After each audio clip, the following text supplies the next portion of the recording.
Joining me now is our senior producer of the Worldview Report, Leo Holman. Hello, Leo. Hello, Brandon. Happy birthday. Your birthday was yesterday. Happy birthday. Yes, sir. Thank you. You're welcome. Let's go to this. Look at this headline. We would have Patrick on tonight, but he's traveling, so Leo is second up. Sorry, Leo. Musk Colossus in Memphis to reach 3 million GPUs prepares to eat the world.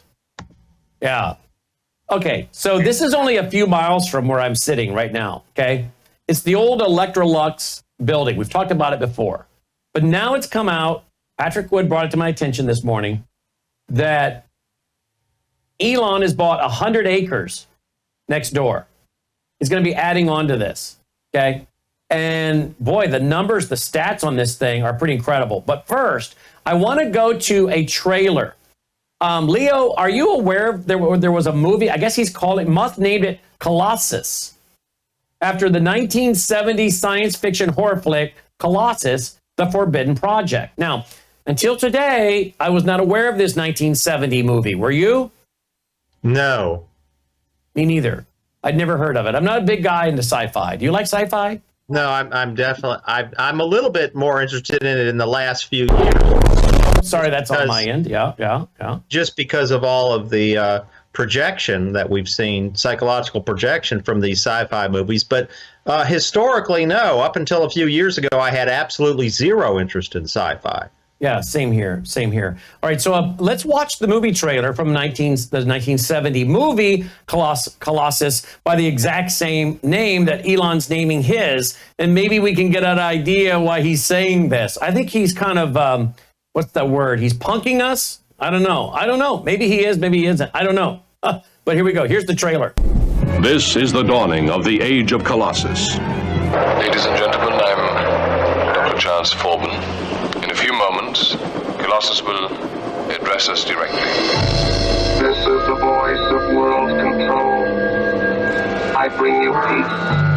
It may be the peace of plenty and content, or the peace of unburied death. The choice is yours.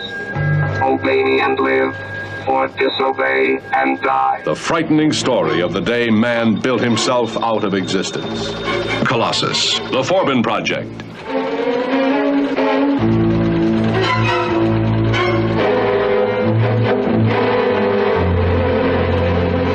It's making you a prisoner. Shock, horror, suspense. Created with all the technological brilliance of 2001, A Space Odyssey. Colossus is the ultimate in sophisticated computers. I'm going to try to convince the computer that you're my mistress, and that therefore I have to be given the opportunity to see you regularly in private. That way we can pass information back and forth.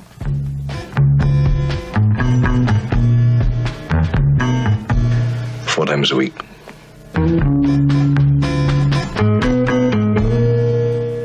Good night. This is insane. When do you think you'll be able to attempt the overload? Colossus sees all, senses all, knows all, controls all armaments and all defenses. When this emotionless creation becomes the master of man, the result is catastrophic.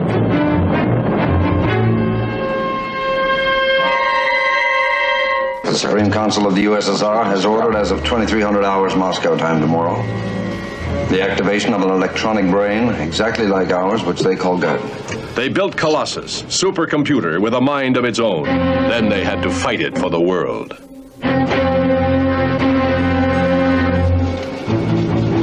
The missile has just been launched. It is heading towards the Cyan-Sibirsk oil complex. Guardian has retaliated. Retaliated? It may be too late, sir. Oh my God.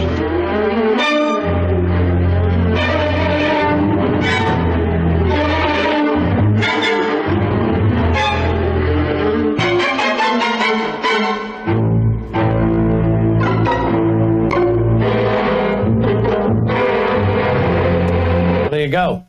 So it's going to hold the world hostage and threaten the world with nuclear Armageddon, I guess. Well, it's right here in our backyard. Now, I want to ask you, first of all, your thoughts before I get into some stats on Colossus.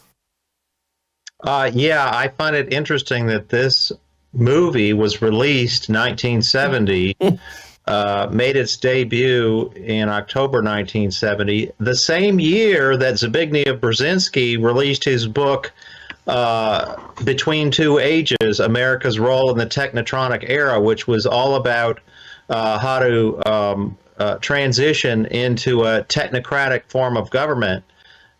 Brannon, and this film, there's nothing that was said in that trailer that you couldn't say was directly taking place before our very eyes as we become a more technocratic society.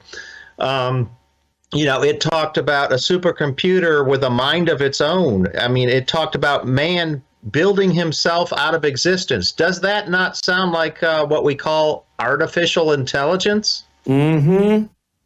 Well, it sure does, my friend. And this thing is going to get bigger and bigger. And remember, we have the clip. I guess I could bring it up real quick. The clip where Elon said that to Jordan Peterson, didn't he say that he's building this thing that coming out of Memphis that could be our new God? Remember that?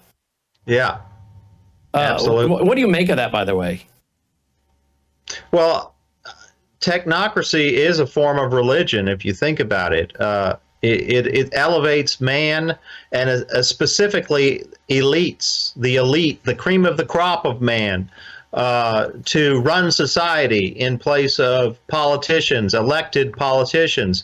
Under a technocratic system, if there are any politicians, they are figureheads only. And we saw this during COVID. I believe COVID was a dry run for the technocratic movement because we saw the so-called health professionals, the scientists, the experts really running the show, and the politicians were just figureheads. All they did was implement what these scientists were telling them to do, people like Dr. Fauci. And if any public figure, if any politician went against those they weren't really recommendations, but let's call them demands. If any politician disobeyed the demands of the technocratic elites during COVID, what happened? They were completely discredited. Yeah, okay. Yes. You said. Sorry, guys, that's my audio blinging over. In some cases, African leaders even lost their lives because they were not going along with the lockdown. That's right. That's right. That's right. All right, I found the video here, Leo, where he talks about AI being God again. And we'll go back to how big this thing is and how much he's planning on expanding it. By the way, this is going on at data centers all over the country. So this impacts you guys too. You said you were up till 4 in the morning? Yeah, so, actually a little more like 5 in the morning. But okay. We got the XAI data center or supercomputer center training from beginning installation to start of training in 19 days, which is the fastest that anyone has ever gotten a supercomputer to train. And is that in that new building off to the side? That's in Memphis, actually. It's in Memphis? Yeah. Oh, so that's where you were? Yeah. I see. Memphis, okay. the capital of ancient Egypt. Right. Yeah, you're bringing what? Perhaps that's where our new God will come from. Yeah, no kidding. No kidding. Yeah, I wish that was funny. Yeah, okay, so I want to talk to you about alignment. Yeah, I wish that was funny. All right, so that's very interesting. Now, this thing is going to get a lot bigger. This Colossus is going to get a lot bigger in Memphis. We can get into the weeds of this here if we want. They claim that by December 31st, 2025, the end of this year, there will be 1 million GPUs. Then by next December 2026, 2 million. Then by 2027, December, 3 million. GPU stands for Graphics Processing Unit, or GPU. It's become one of the most important types of computing technology, both for personal and business computing designed for parallel processing. GPU is used in a wide range of applications, including graphics and video rendering. Although best known for their capabilities in gaming, GPUs are becoming more popular for use in creative production and artificial intelligence. Okay? So with that in mind, let's go to some of the other things. Let's see. AI rack density power from 5 billion in Dell P200 enabled servers. Okay. And he goes on to what their current is, kilowatts per rack, talking about the power. They're going to have internal power for 1 million chips. Okay. 1 million chips. And then he goes on to, if we have 1 million chips, then we got to deal with the power.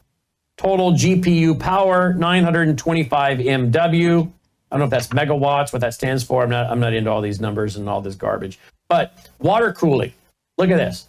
13 million gallons a day. 9,028 gallons per minute. Now, somewhere, can you guys Google it in there, Caleb? How much coolant has Elon Musk used to cool his servers in Memphis? Because I think he just said something recently, like he used 2/3 of the coolant in America to cool this data center in Memphis recently. And that's on top of using water, Leo.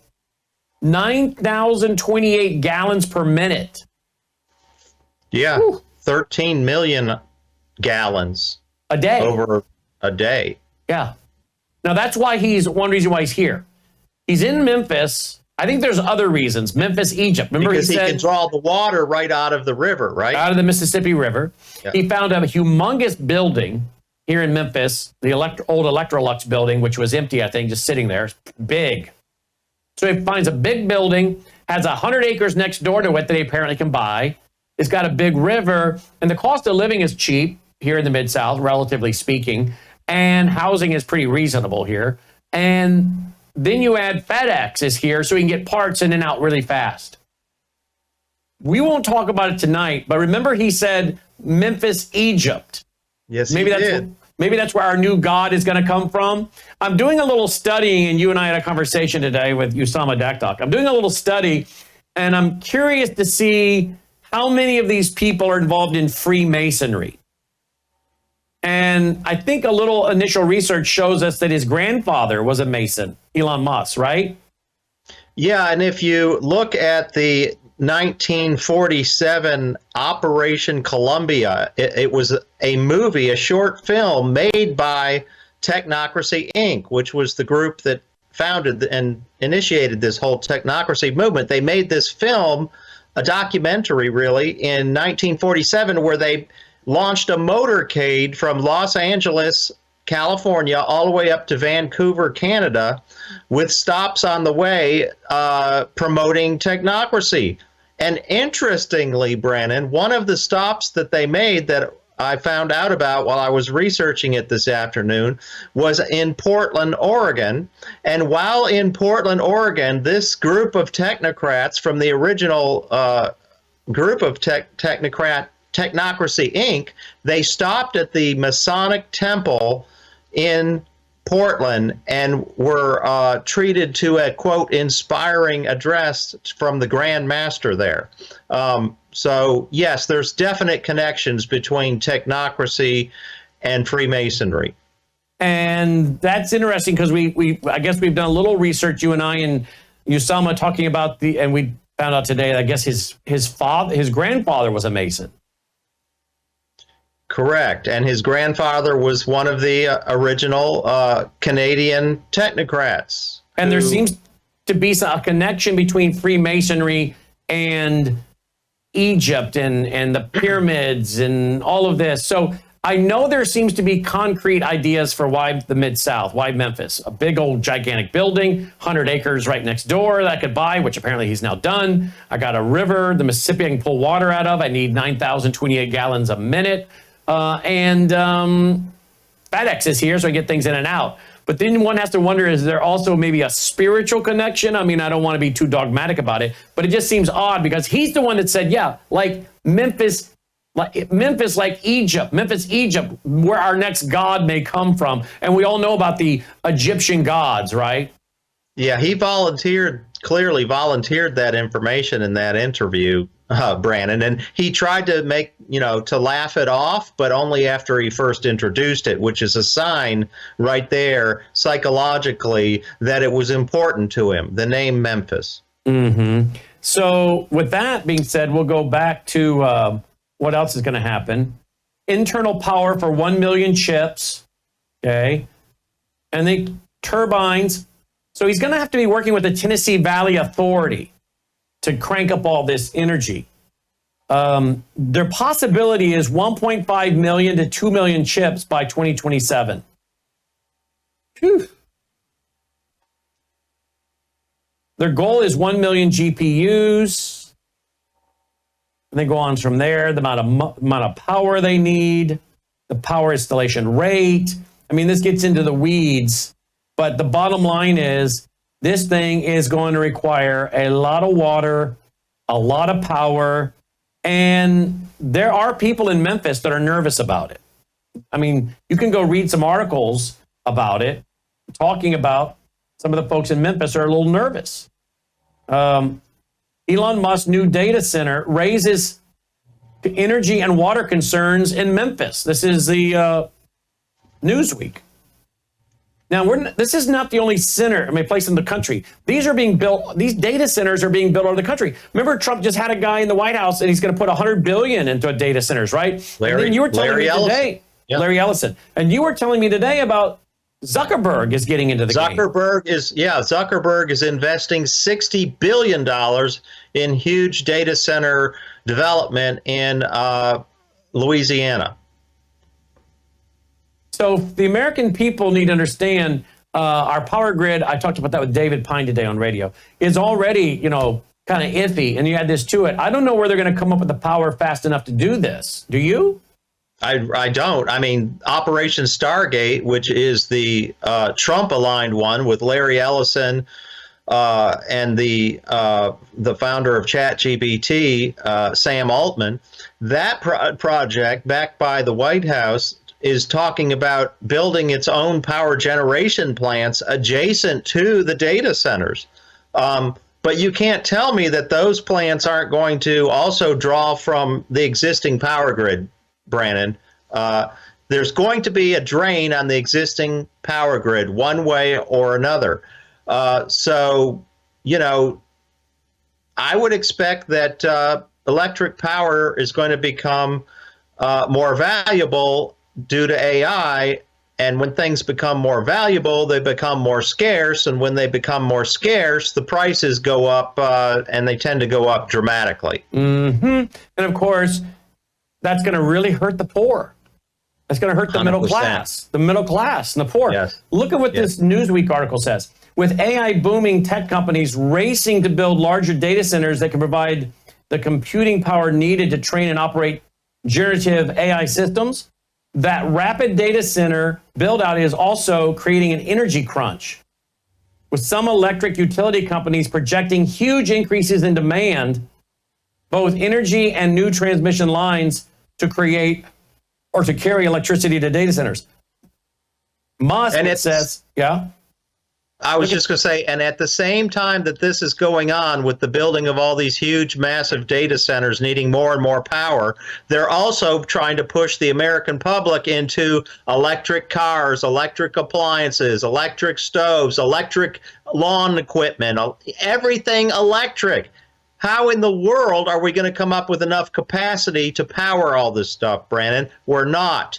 And so my advice would be, steer clear of everything electric. Get things that are powered by gasoline, get things that are powered by natural gas, propane gas, anything we can do to have backups to electric powered systems, the better off we'll be. Here's another headline. Elon Musk AI company acquires 1 million square foot property in Memphis. And of course, that's how big that facility is. I wanted to show you. But I want to go back to what Newsweek was saying here. Newsweek was saying Musk and XAI are asking the local utility, Memphis Light, Gas, and Water, or MLGW, for 150 megawatts of electricity. Listen, Leo. Enough to power roughly 25,000 to 30,000 average homes. Wow. To get that kind of power, the facility will first need a new electricity substation and improvements to a transmission line. Musk did not want to wait for that. So he found a workaround to power his AI center in the meantime. Industry observers who tracked the Memphis facility's progress via satellite found that the aerial images show a fleet of tractor-trailer-sized electric generators parked alongside the facility's perimeter. The generators burn natural gas to produce electricity on site. A fact confirmed from MLGW, the site is connected to a 16-inch gas main. Local boosters such as City Chamber of Commerce cheered the arrival of XAI and touted the venue the supercluster will generate. Well, there you go. I mean, this thing, to quote the actor that schooled went to school with Al Gore, Jones. What was his name? The actor Jones. Oh, he's a great actor. He was in Fugitive and all those. Anyway, James Earl Jones? No, that's the black guy that died. Jones, the guy in Fugitive. What was his name? Actor in Fugitive. That was going to drive me nuts. Actor in Fugitive. Tommy Lee Jones. Thank you. Tommy Lee Jones. To quote Tommy Lee Jones from Fugitive, this thing is a monster. He was talking about that pharmaceutical company. This thing is a monster. It's a favorite line of mine in the movie. But this thing that Elon's got is a monster. I mean, the average person in Memphis is oblivious. They really are. I ask them about, are you aware of what's going on? No, I just know it's here. Do you know how much power it's using? Do you know how much water it's using? They're oblivious. But wait till the power grid goes down or there's a hiccup for a day or two. They'll be wondering, what just happened? They're oblivious to what's going on in their own backyard. Yeah, I foresee a lot of blackouts around the country as this AI infrastructure gets up and running, Brandon. They're building it out right now as we speak. They're building it in Texas with Stargate. They're building it in Louisiana with Meta and Mark Zuckerberg. They're building it in Memphis with Elon Musk. And these are just the ones we know about. They're building them in Georgia. I don't know who's behind this one, but we have at least 2 big, huge data centers in Georgia. One is already operational just in a neighboring county from where I live, in Fayette County. Yeah. Well, the article's already out there today. Here we go. I mean, these are only a few hours old. Elon Musk facility polluting predominantly black neighborhoods. So the whole race thing is now starting up. But anyway, this thing is huge. But just go back to where we started. And one other point that I think is pivotal. President Trump has talked about we need this because we're competing with China, and he's afraid that China will get this super AI system up and running before America and then apply it militarily. Well, that's what the movie was all about, the Colossus movie. It was about the U.S. having a supercomputer that would run its military and make all of the important decisions. But then they found out that Russia had a similar system, and now you've got 2 AI-powered computer systems ready to take the world to war, which is the direct opposite of what they thought they would achieve by building this huge Colossus computer. And so this really isn't too far from reality. If you see the U.S. and China in a AI race to see who can come up with the biggest, baddest system the soonest. And we just found out a couple of weeks ago that China is well ahead of what we thought, and they're able to create their AI system with what? Much less electric power generation. So their AI is just as good as ours, and it requires far less electricity. All right, you want to comment on your latest article? Ukraine agrees to ceasefire just hours after drilling Russia with drones that killed 3 Russian civilians and injured more than a dozen. Oh, Brandon, that's like yesterday's news. I put a new one out today. Yeah. Yeah, I mean, this is fluid. Where is that new one? Where's the new one? Your Substack? Substack, yeah, Substack. Okay. This is a situation that is highly fluid. It's hard to stay ahead of it. But right now, the situation is Ukraine has agreed to the ceasefire. Russia is wanting to talk directly with Trump. Putin wants to get on the phone with Trump. There we go. Red alert. Trump not dealing wisely with Putin and Russia.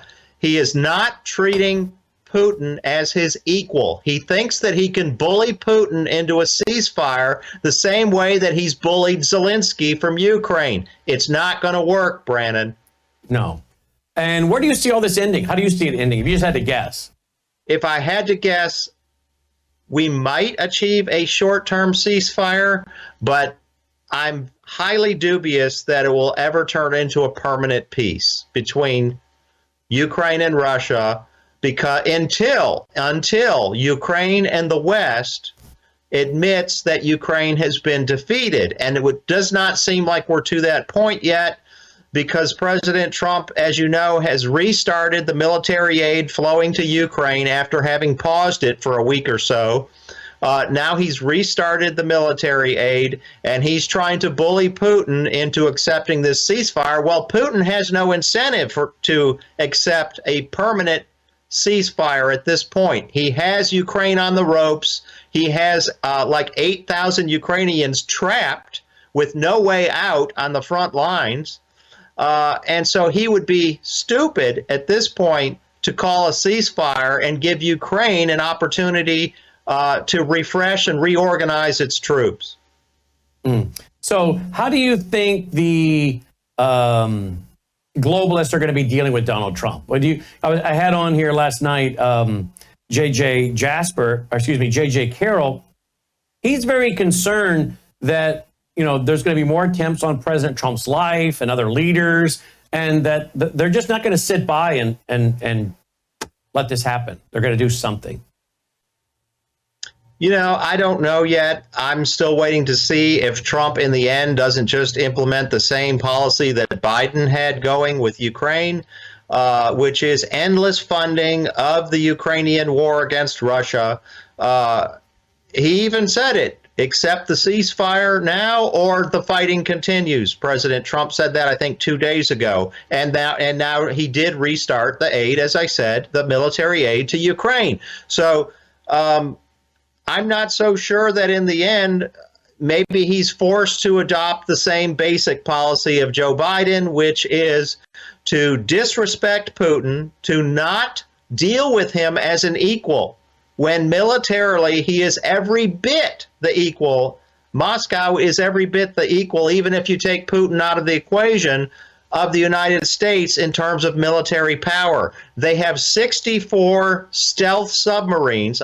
This is noted in this article of mine today in my Substack. 64 stealth submarines that could sneak up right close to the U.S. coast and annihilate hundreds of cities and targets. Each submarine has 16 nuclear-armed cruise missiles, and each one of those missiles has MIRVed warheads, meaning multiple independent. Each one has multiple warheads coming off the warhead. So you're talking about close to 1,000 nuclear cruise missiles that could be fired into the United States with little to no notice, okay? People, when they think about nuclear war, they often think about ICBMs, intercontinental ballistic missiles, where Russia would fire from their land base to our land base, and then we find out that those are incoming missiles, and we fire off our arsenal from our land base towards Russia. But what if they sneak up with their submarines and launch an attack that way? This is what very few Americans are aware of.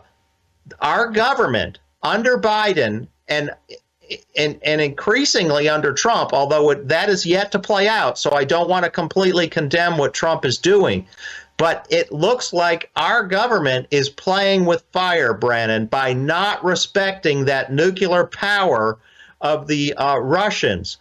We should not be treating them the same as Ukraine. Ukraine is a third-rate, corrupt country that is led by a comedian, and it's not a serious country. Its military is only as strong as it is because we have built it up. Right. And so we need to get serious about ending this war and less serious about supporting Zelensky in Ukraine. Yeah, indeed. Leo Homan, let's show his Substack here. leohoman.substack.com. leohoman.substack.com. Red alert, Trump's not dealing wisely with Putin and Russia. Keep us posted, Leo. Will do, Brandon. Thank you. Thank you, Leo. All right, my friends, I want to show you something here real quick. Just 1 second. I want you to go to worldviewtube.com/sponsors. Go over here to this page right here. Again, another long format interview with Leo and no commercial break. But we need your support. Worldviewtube.com/sponsors. Worldviewtube.com/sponsors. Look at that new beautiful ad Logan just made.